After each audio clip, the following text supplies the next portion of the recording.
안녕하세요. 저는 더세움교회 심용균 목사입니다. 오늘은 마태복음 5장 17절에서 20절 말씀을 통해 율법의 완성자라는 말씀의 제목으로 하나님의 말씀 나누도록 하겠습니다.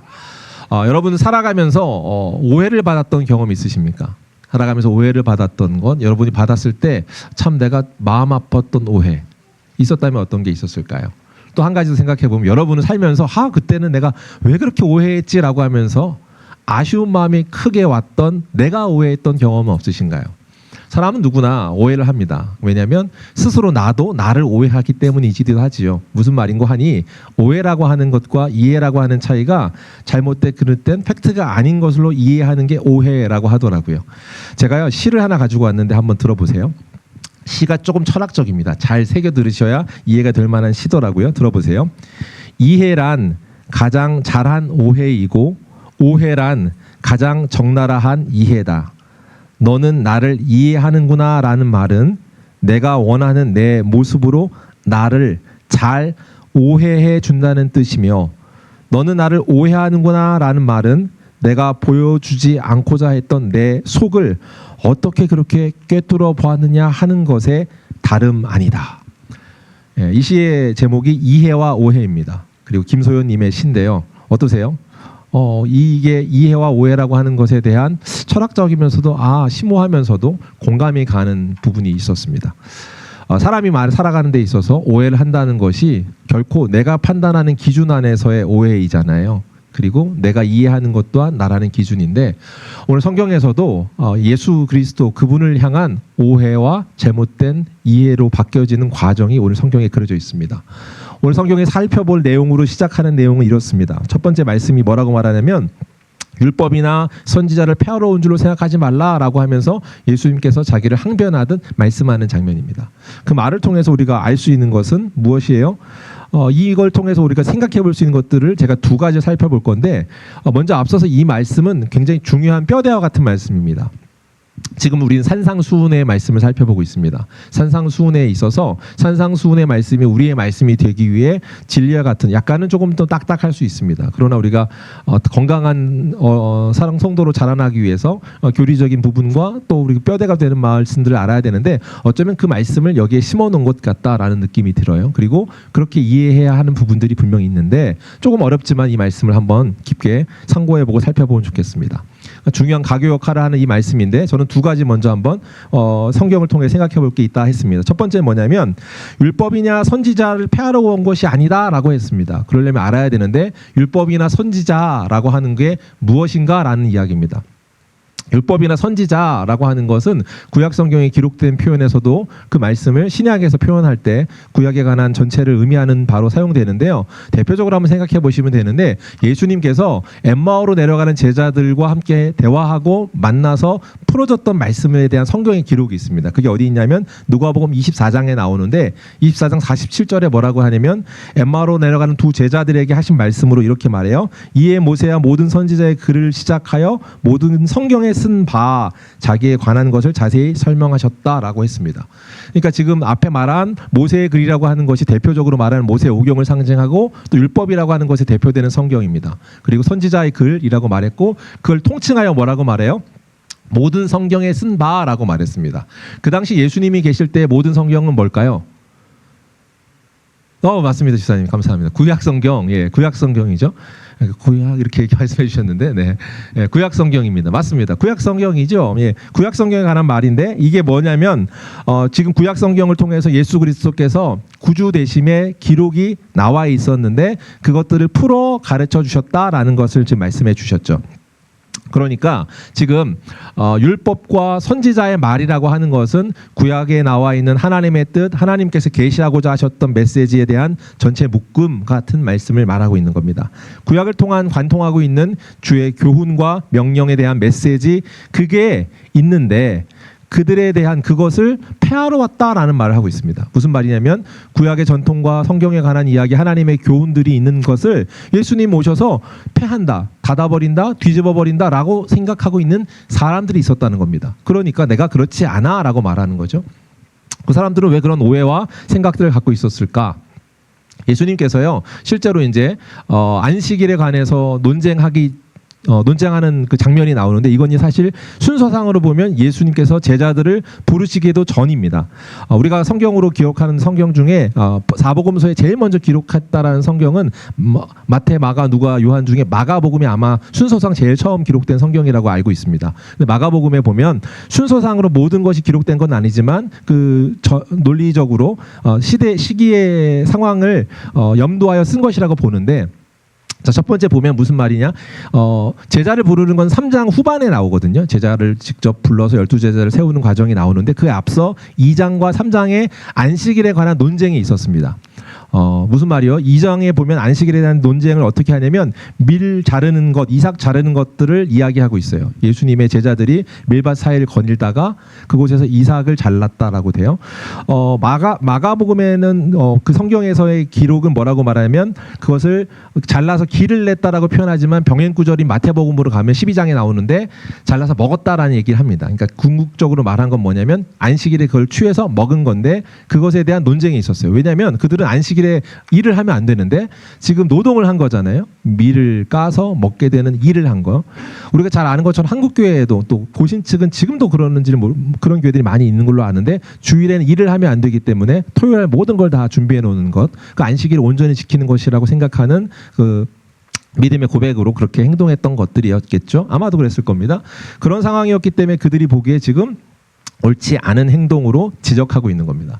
그래서 예수님께서 거기서 대답하시는데 그 부분에 있어서 그래 잘못했어 안 그래야지 라고 말하는 게 아니라 뭐라고 하냐면 다윗의 이야기를 인용하면서 다윗이 어떻게 했죠? 굶주렸을 때 그가 도망하고 도피할 때 제사장의 떡을 먹은 것과 같이 하면서 그 이야기를 설명하면서 인자가 누구인지를 설명하고 소개합니다.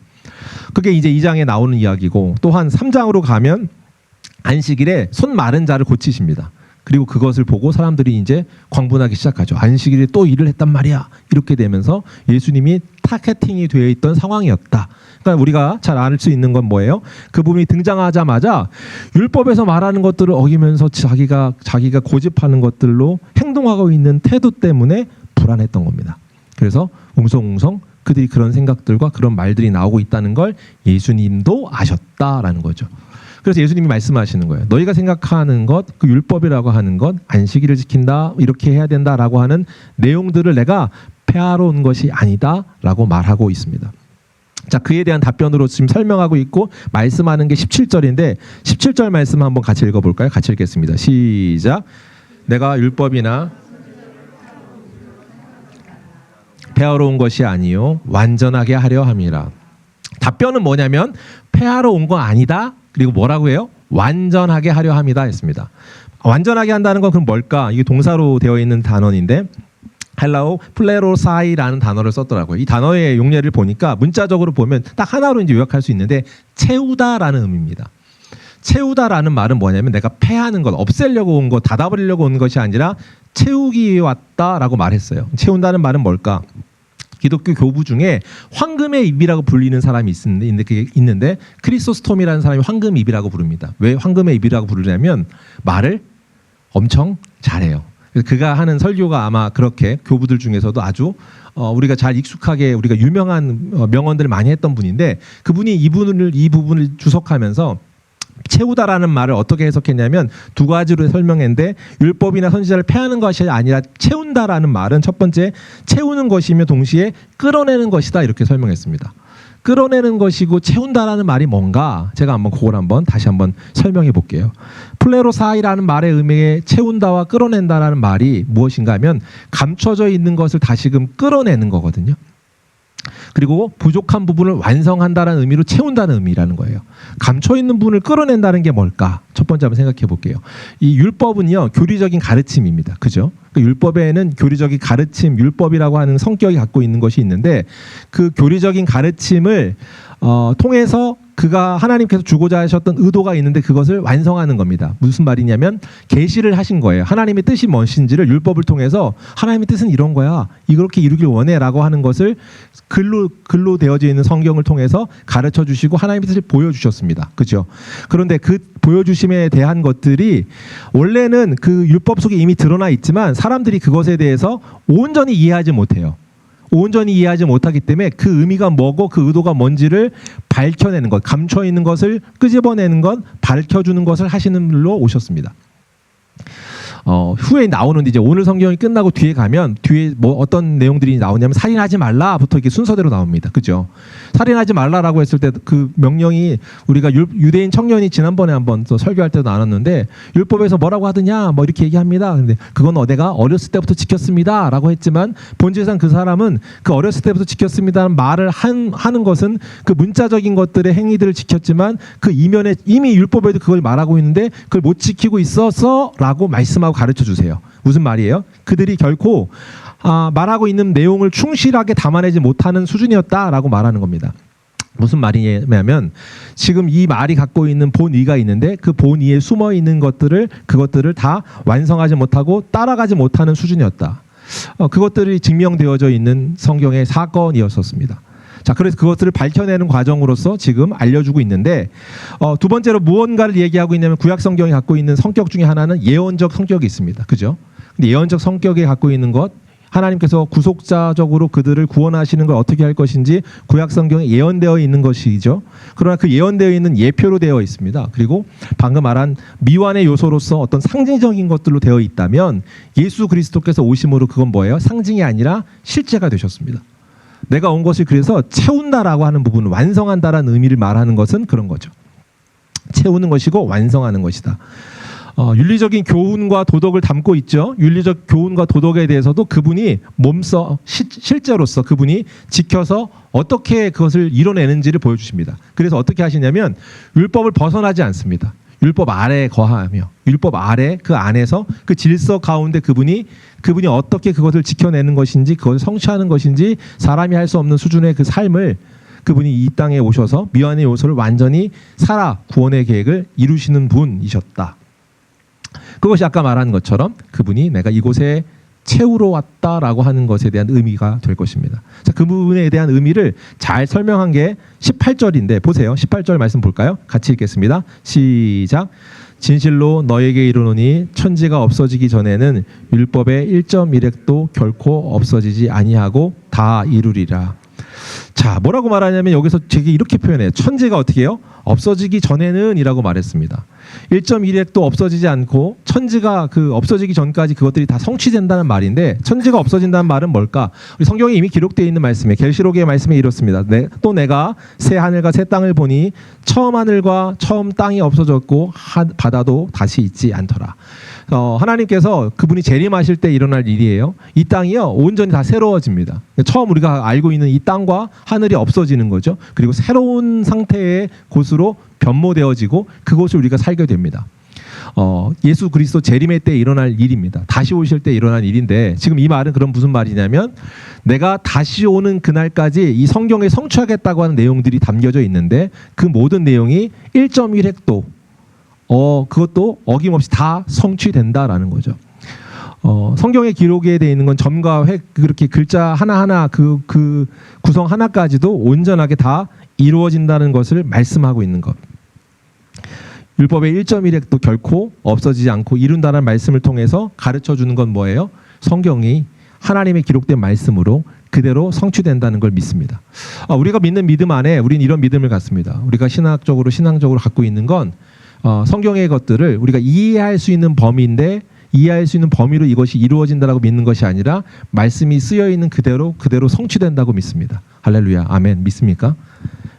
이게 우리가 믿는 믿음입니다. 이 믿음이 기록된 말씀이 그대로 있는다는 사실을 믿는 것인데 이 사실이 하나님 나라 백성에게 매우 중요한 첫 출발점이 되는 겁니다.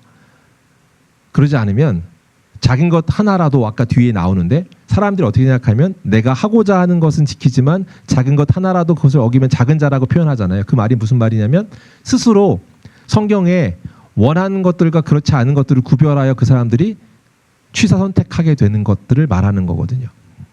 우리가 이 말 믿습니다. 하나님 나라 백성으로서 우리가 굉장히 중요한 뼈대와 같은 말씀이라고 오늘 말씀드린 이유도 이겁니다. 이 말씀을 우리가 정확하게 그렇게 이해하지 않으면 우리가 원하는 것만으로 취할 수 있는 사람들이 되는 거죠.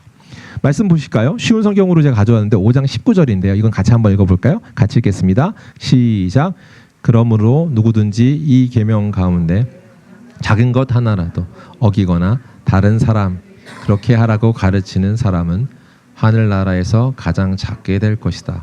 그러나 누구든지 계명을 지키고 가르치면 하늘나라에서 크게 될 것이다. 아멘.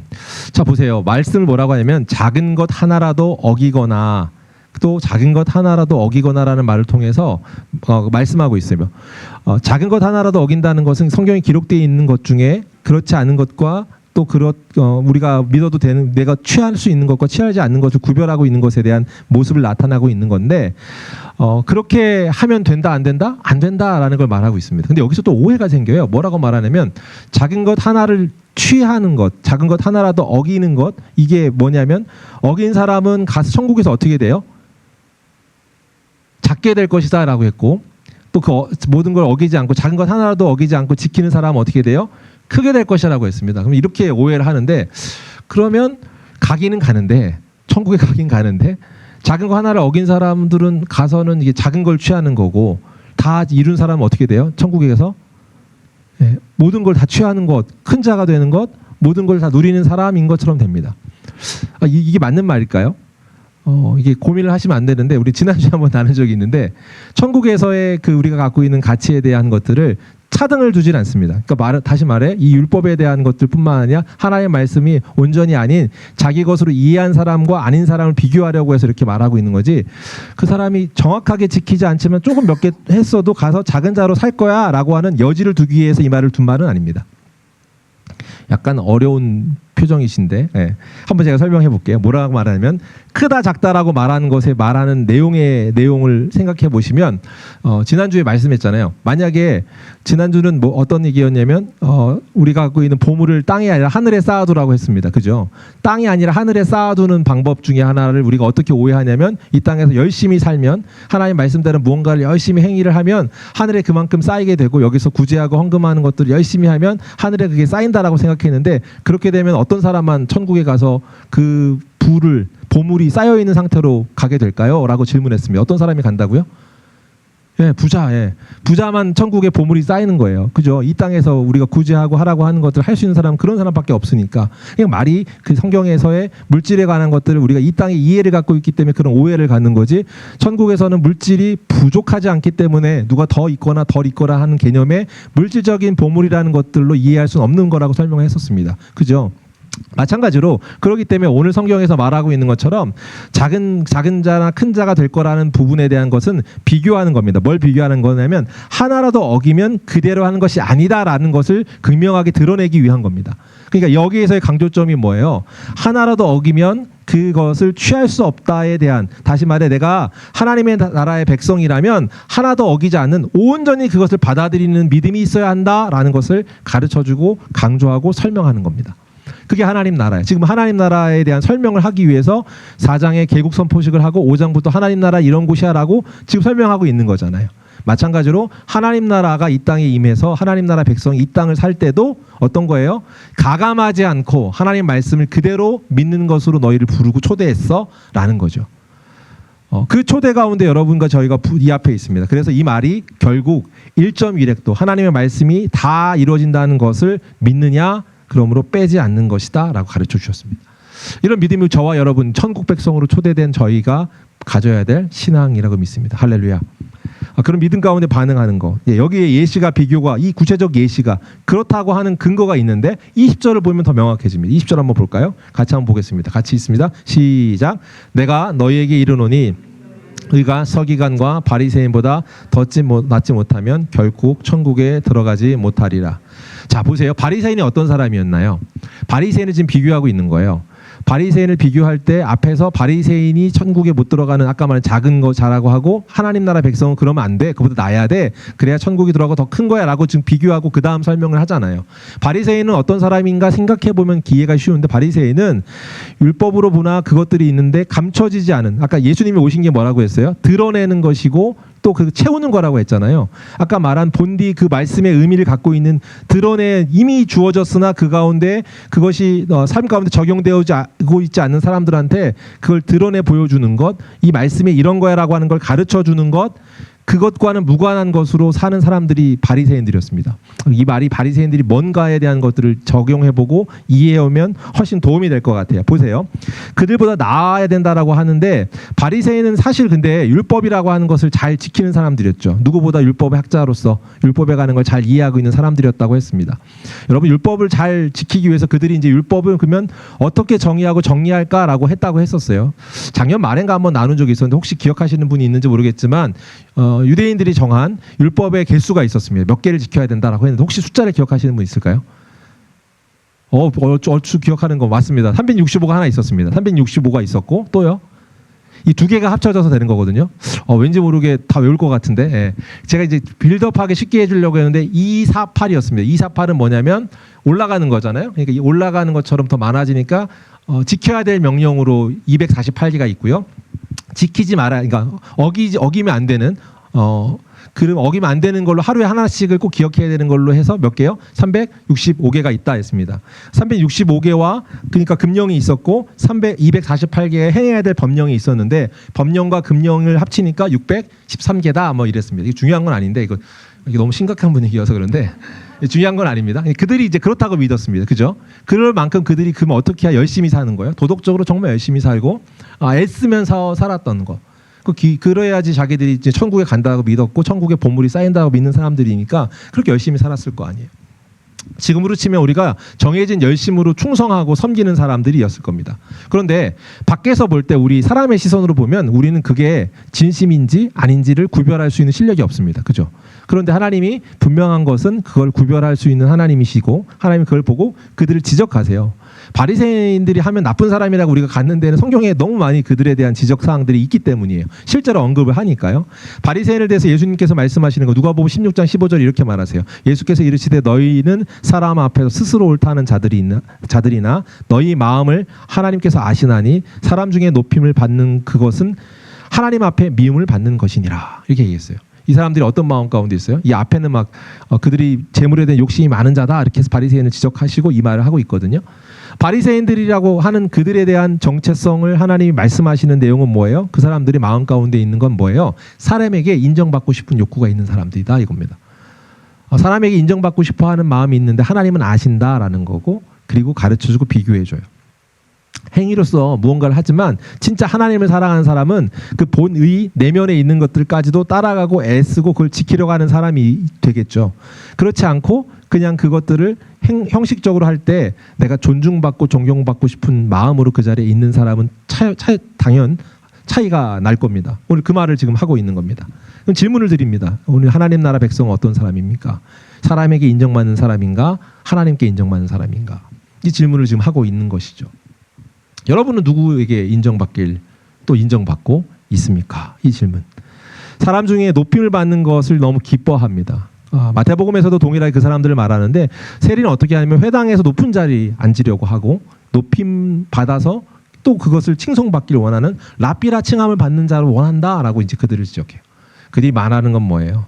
지극히 결국 그건 작은 것을 쫓는 삶이야라고 말하는 겁니다. 지극히 작은 자라고 하고 큰 자라고 하는 것처럼. 그러나 반대로 하나님께 인정받는 자는 뭐예요? 지극히 높은 자야, 큰 자야라고 말하고 있습니다. 예수님께서 말씀하시는 거예요. 두 가지를 비교하는 거예요. 첫 번째로 말한 것처럼 그들이 그렇게 사람에게 또 그렇게 인정받는 것들, 원하는 것들 그런 사람들이었다면 또 두 번째로 이 사람들은 자기 의를 쫓는 사람으로서 자기 만족을 취해 사는 사람입니다. 성경 한번 볼게요. 누가복음 8장 18장에 나오는데 이렇게 됩니다.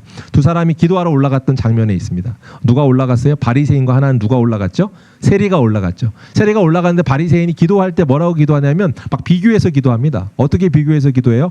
나는 다른 사람과 같이 토색하거나 불의하거나 간음하지 않았어요. 그러지 않은 거에 감사합니다. 또한 나는 어떻게 해요? 저 바리새인이 말하기 저기 있는 나는 세리 같은 사람이 아니라서 감사합니다. 그러면서 자기 의를 드러내고 싶어요. 나는 어떻게 해요? 2번씩 금식하고 소득의 11조도 내고 이러이러합니다 라고 하면서 말하고 있습니다. 여기 지금 말하고 드러내고자 하는 바가 뭐냐? 자기가 어떤 사람이라고 하는 것을 보여주고 있어요. 자기 의에 취해 있습니다. 자기 의에 취해서 자기가 원하는 것들을 드러내 보여주고 싶은 사람. 지극히 지금 바리새인은 어떻게 하고 있는 사람이냐면 자기를 스스로 오해하고 있는 사람입니다. 아까 시의 의미에 따라서는 뭐라고 말할 수 있을까요? 자기가 보고 싶은 대로 보고 자기를 그렇다라고 그런 그림을 그리면서 자기의 취해 있는 사람. 자기 의에 취해 있는 모습이 이 장면 아니겠습니까? 누군가를 비교하면서 누군가의 또 판단하는 것뿐만 아니라 지극히 자기 안에 있는. 그런데 성경은 뭐라고 말하냐면 분명한 걸 말합니다. 의를 뭐라고 말합니까? 은혜 안에 의인이 되었다라고 말합니다. 은혜 때문에 우리가 의인이 되었다. 은혜 안에 있으므로 우리가 의롭다 칭함을 받았다. 모든 믿는 자에게 하나님의 의가 차별이 없습니다. 근데 지금 바리새인은 지금 차별을 하죠. 세리를 차별하고 뭘 차별하고 있는데 모든 우리가 은혜 받은 자로서 다른 사람과 비교할 수 있는 수준과 상태가 못 됩니다. 그게 성경이 증언하는 바인데 로마서 3장의 말씀인데요. 보십시오. 3장 22절과 24절까지 말씀인데 이거를 우리가 차근히 같이 한번 읽어보겠습니다. 우리가 믿는 믿음입니다. 한번 고백해 봅시다. 같이 읽겠습니다. 시작. 곧 예수 그리스도를 믿음으로 말미암아 모든 믿는 자에게 미치는 하나님의 은이 차별이 없느니라. 모든 사람이 죄를 범하였음에 하나님의 영광에 이르지 못하더니 24절 그리스도 예수 안에 있는 속량으로 말미암아 하나님의 은혜로 값 없이 의롭다 하심을 얻은 자 되었느니라. 성경이 지금 말하는 바의 고백이 뭐예요? 우리가 값 없이 의로움을 받은 자, 취한 자 되었다라고 말하면서 출발합니다. 이게 어딘 출발이에요? 하나님 나라 백성의 출발입니다. 우리가 행위가 아니라 그리스도의 은혜, 의롭다 하심, 칭의로 부름받은 자라고 하는 고백, 그것이 우리에게 있습니다. 자, 이렇게 칭의로 부름받은 자가 진실로 거칠애로 우리가 외식하는 것처럼의 행동이 아닌 참 행동을 할 수 있다라고 성경이 말해요. 보세요. 마태복음 22장 23절입니다. 한번 같이 읽겠습니다. 이건 합심하여 같이 다시 읽을게요. 시작. 화 있을진저 외식한 전 바리새인들이여 너희가 박하와 회양과 근처의 11조는 들이되 율법에 더 중한 바 정의와 긍휼과 믿음을 버렸도다. 그러나 이것도 행하고 저것도 버리지 말아야 할지니라. 아멘. 지금 말하고 있는 걸 뭐라고 소개하냐면 이것도 행하고 저것도 버리지 말아야 된다고 했습니다. 그러니까 행위로서 무언가를 행동하는 것을 하지 말라는 말이 아닌 거죠. 본디 그 말하는 그 율법이라고 하는 것에서 너희가 긍휼을 저버렸다는 건 그 안에 내면에 있는 의도를 버린 겁니다. 살인하지 말라라는 것을 넘어서서 그 안에 어떤 마음이 있냐면 이제 뒤에 다음 주에 다룰 텐데 너는 형제를 미워하거나 이렇게 하는 것도 이렇게 하는 것도 이런 것도 아니야라고 하는 분노하고 미워하는 마음까지를 다 다루고 있습니다. 예수님이 율법에서 말하는 거 살인하지 말라인데 난 살인 안 했어요라고 했는데 너는 이미 마음으로 분노했고 그 사람을 미워했고 그 사람에 대해서 나쁜 말을 했을 뿐만 아니라 그 사람이 옳지 않다라고 하는 마음을 품고 있어. 그건 살인이야 라고 말하는 걸로 더 확장돼서 가르쳐 주시거든요. 뒤에 이제 다음 주 다다음 주 나올 텐데 율법에 대한 걸 하나하나 곱씹어 얘기해 주는 거예요. 그게 뭐예요? 아까 말한 것이 이미 율법에 그걸 포함하고 있습니다. 살인하지 말라는 것이 죽이지만 말고 죽기 전까지는 때려도 돼. 이 말을 하지 않는단 말이에요. 그런데 이 사람들은 지금 어떻게 해요? 거기까지를 지켜놓고 나는 율법을 잘 지켰어 라고 생각하고 있는 거. 이미 율법에 드러나 있는 건데 네가 그렇지 않다라고 하는 거. 난 율법을 폐하놓은 것이 아니라 율법이 본디 있는 그 내면의 것들을 온전케 하고 드러내기 위해서 이 자리에 왔다. 채우기 위해서 라고 말씀하신 거. 그 일이 지금 있는데 그러므로 지금 다시 한번 말하는 거예요. 네가 하나님 나라 백성이라고 한다면 율법을 무시하고 이제 하나님 나라 열렸으니까 내 마음대로 살 거야가 아니라 아까 말한 율법이 본디 말하고 있는데 거기서 긍휼을 빼고 율법을 지키는 자처럼 사는 것이 아니라 참 하나님 나라의 백성으로서 그 율법이 말하고 있는 것을 더 풍성하게 살며 또한 하나 아는 거죠. 내 존재가 하나님의 은혜로 그것이 가능하게 됐다는 걸 알기 때문에 내가 외식하거나 내가 높아졌다라는 것들을 자만할 수 없는 거라는 걸 은혜 때문에 그 자리에 놓여졌다는 걸 아는 자다. 하나님 나라 백성이 이 팔복이 이게 복이라는 것들을 설명하고 그다음에 하나님 나라의 이 산상수훈의 말씀으로 이 나라가 어떻게 펼쳐지는지를 설명하는 걸 통해서 가르쳐 주는 것. 사랑하는 성도 여러분, 오늘 그런 자리로서 우리를 초대한 이 말씀이 우리를 살리는 말씀 되길 주의 이름 축복합니다. 그리고 이 말씀이 단순하게 그냥 그렇게 주어진 말씀이 아니라 율법에 있는 그 말씀이 익히 밝혀지고 예표로서 구속으로서 완성하신 그분을 통하여서 온전케 되는 저와 여러분이 되고 또 그러함으로 나아가는 천국 백성의 복이 가득하길 주의 이름으로 축복합니다.